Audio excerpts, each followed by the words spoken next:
Dejé a mi pareja por ser muy reservado y ahora deseo recuperarlo. Si te gustan estas historias, suscríbete al canal y deja tu like. Me ayuda un montón. Mi nombre es Lara y hoy quiero relatarles cómo arruiné todo. Hay aspectos que uno no se da cuenta que va a extrañar hasta que desaparecen, y no me refiero a los grandes recuerdos ni a los momentos cinematográficos. Hablo de lo cotidiano, de lo pequeño, de aquello que no sabes que es significativo hasta que ya no está. A mí me pasó con la tranquilidad de Julián, con su forma de estar presente sin decir una palabra, pero haciéndome sentir acompañada de todas formas. Con su manera de mirarme cuando hablaba, como si realmente estuviera escuchando cada palabra, no por obligación, sino porque le importaba. Yo lo dejé, sí, lo dejé por ser reservado, por callado, por ser exactamente lo que había sido desde el primer día, y ahora no hay una sola noche en la que no me sienta un poco culpable por eso. No sé en qué momento empecé a pensar que su serenidad era una falta. Que su silencio era vacío.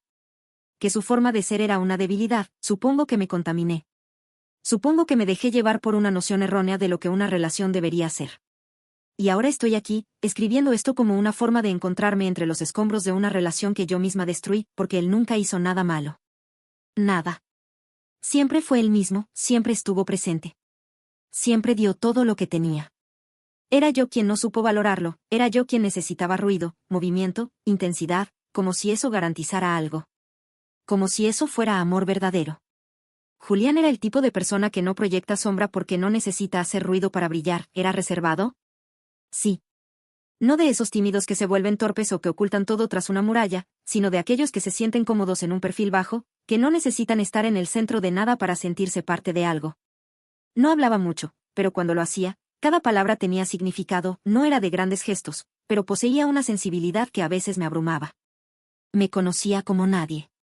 Me escuchaba incluso cuando no decía nada, y todo eso, que al principio me llenaba de ternura, luego empecé a verlo como un problema. Como si hubiera algo roto en mí que no supiera sostener tanta calma. Hoy lo extraño incluso las cosas que antes me frustraban.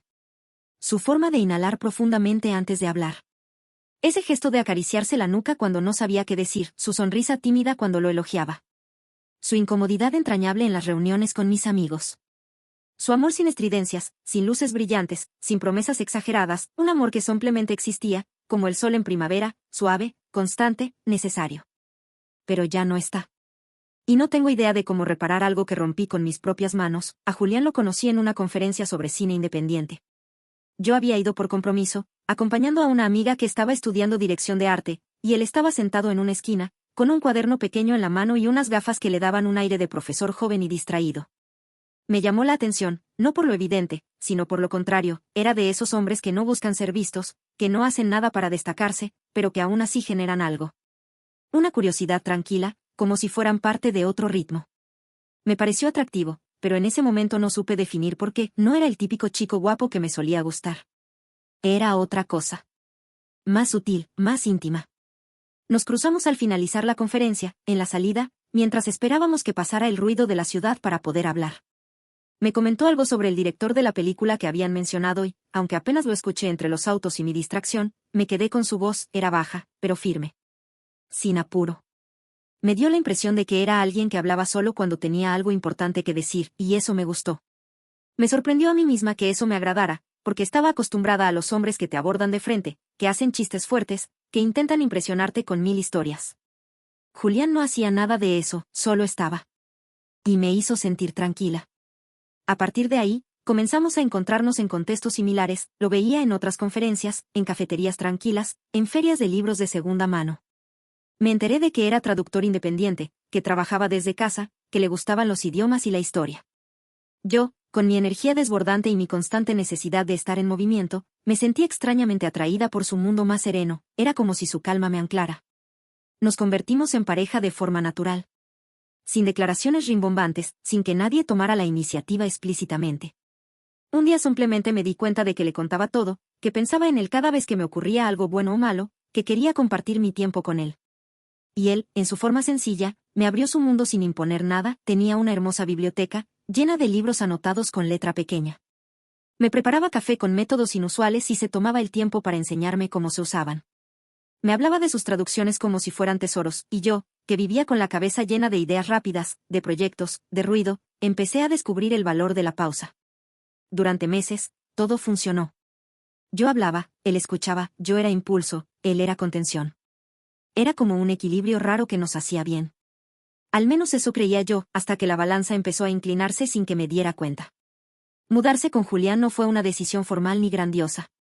No hubo ese momento de, nos vamos a vivir juntos, ninguna de esas conversaciones llenas de expectativas o planes a futuro, simplemente, un día, vi un par de libros en su mesa de noche, al siguiente ya había ropa mía colgada en su armario, y antes de poder verbalizarlo, yo ya dormía allí todas las noches. Él no lo cuestionó.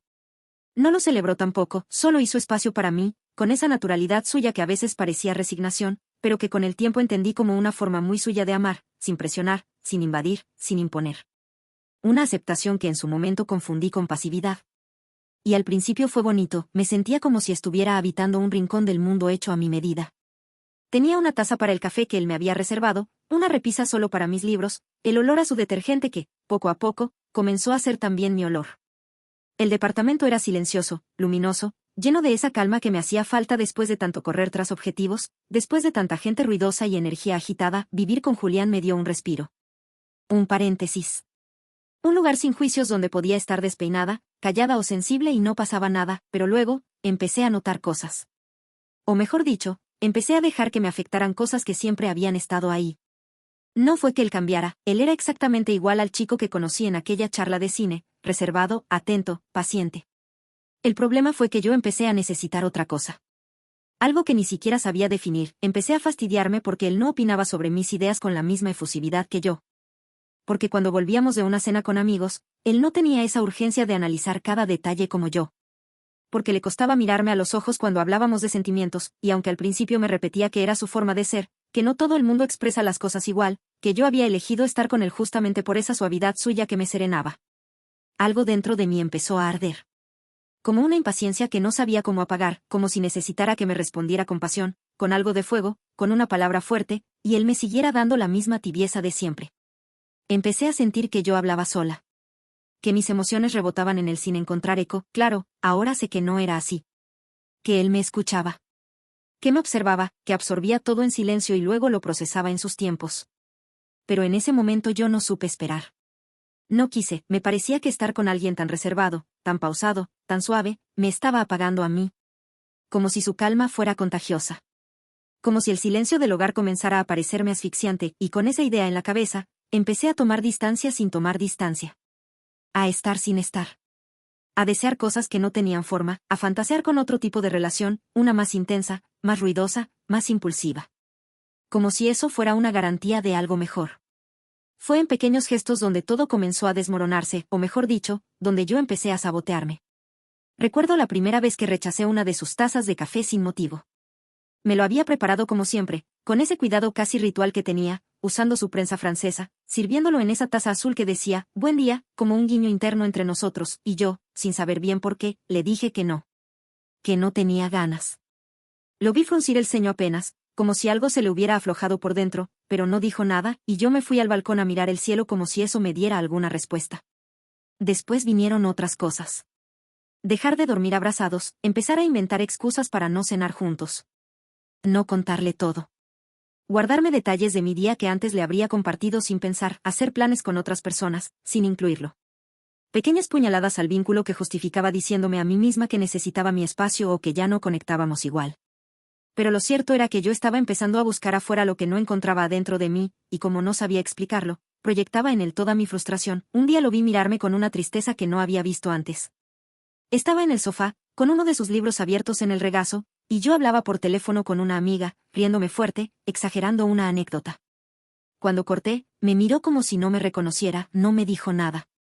Solo me miró, con esa forma suya de hablar con los ojos, y en esa mirada había una mezcla de cansancio, ternura y resignación que me golpeó más de lo que admití. Pero no hice nada, no fui hacia él. No lo abracé. Solo me encerré en el baño y me lavé la cara, como si eso pudiera limpiarme de la incomodidad que yo misma había sembrado. En ese tiempo comencé a salir más con amigas, a llegar tarde a casa, a no avisar, a responder sus mensajes con monosílabos. Él no reclamaba.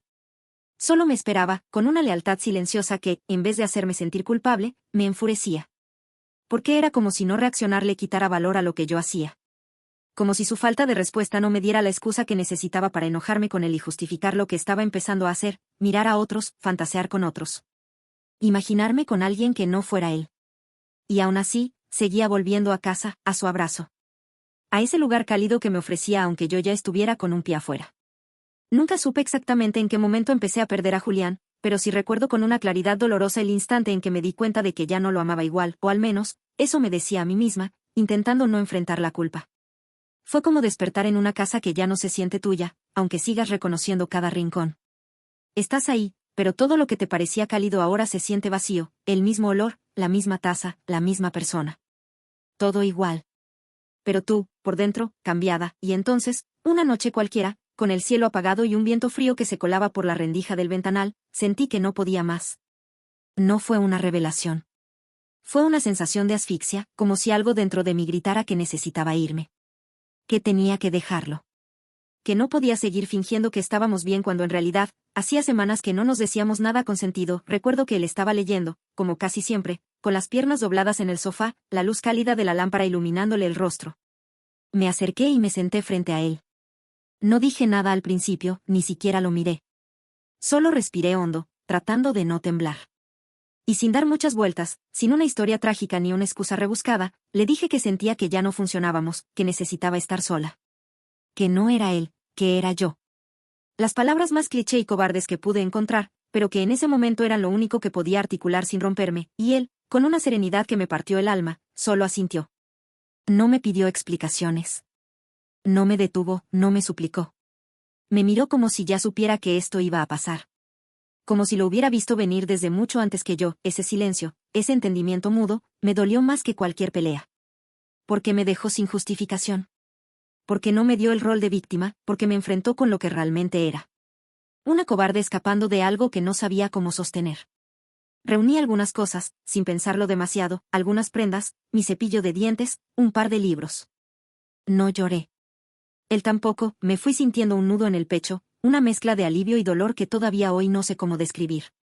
Caminé por las calles frías con el alma hecha trizas, repitiéndome que estaba haciendo lo correcto, que me merecía algo distinto, que esto era un paso hacia adelante.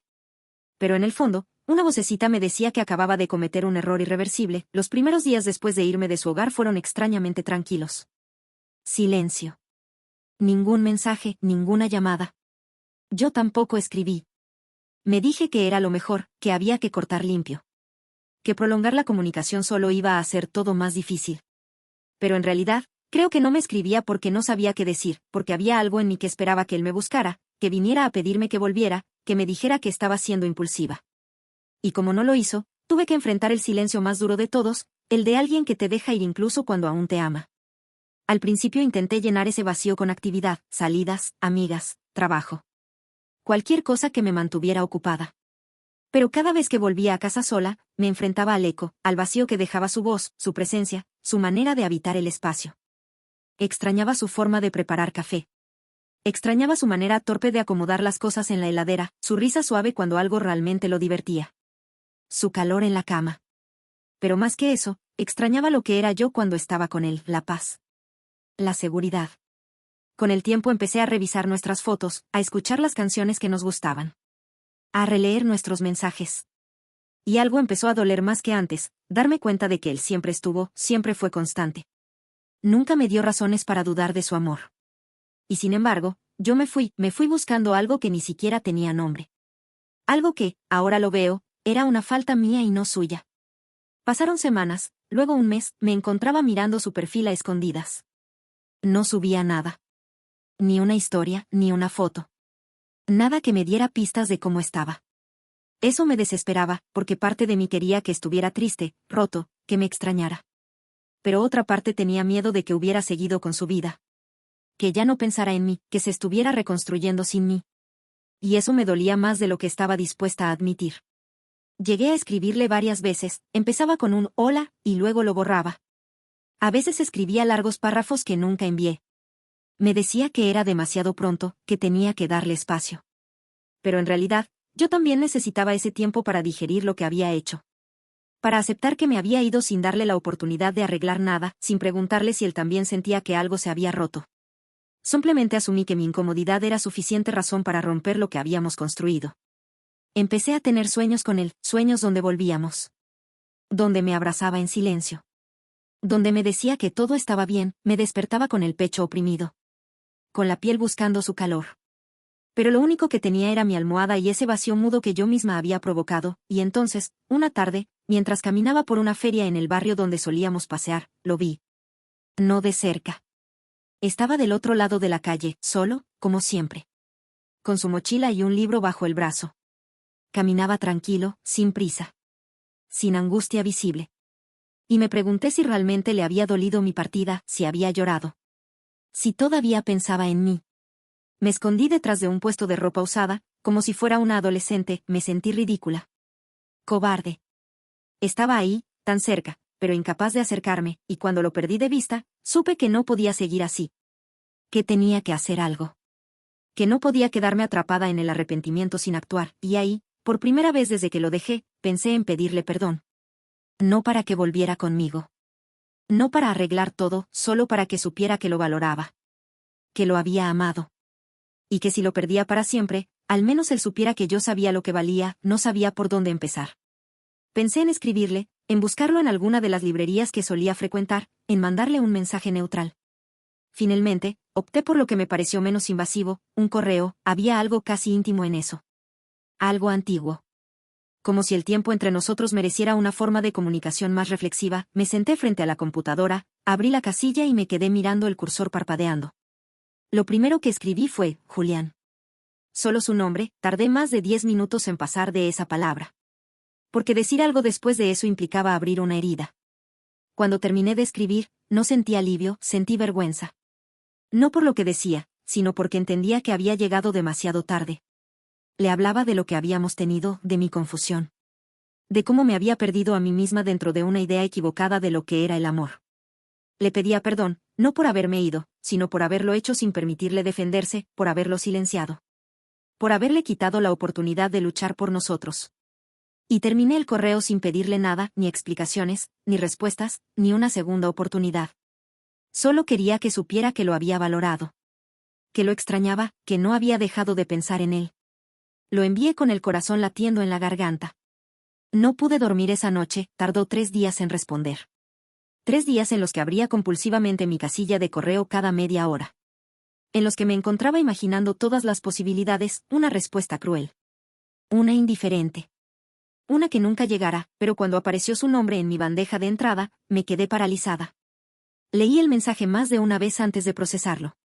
Era breve, sobrio. Impecable. No había rencor en sus palabras, solo una distancia nueva, una que no había conocido antes. Me agradecía el mensaje.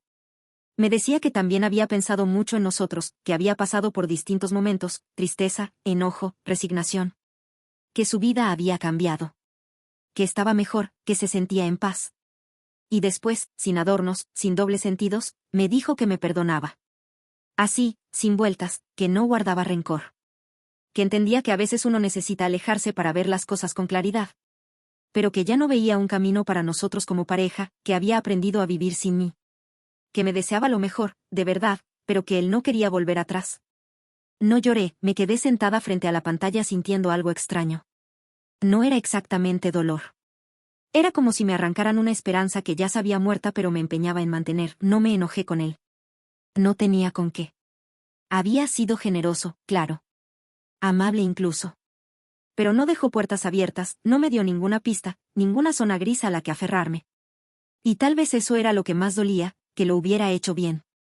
Que no me dejara un espacio para seguir esperando, que me hubiera perdonado sin reservas pero también sin nostalgia. Ese día salí a caminar por la ciudad sin rumbo. Miraba a la gente pasar y me preguntaba cómo hacía el resto para seguir adelante después de perder a alguien así, no a alguien que te traicionó o que te hirió. A alguien que fue bueno. Que fue honesto, que te amó de forma tranquila, sin estridencias, y al que tú no supiste cuidar. Me di cuenta de que el arrepentimiento no siempre viene acompañado de segundas oportunidades. A veces solo sirve para ponerle nombre al dolor, para aprender a vivir con eso.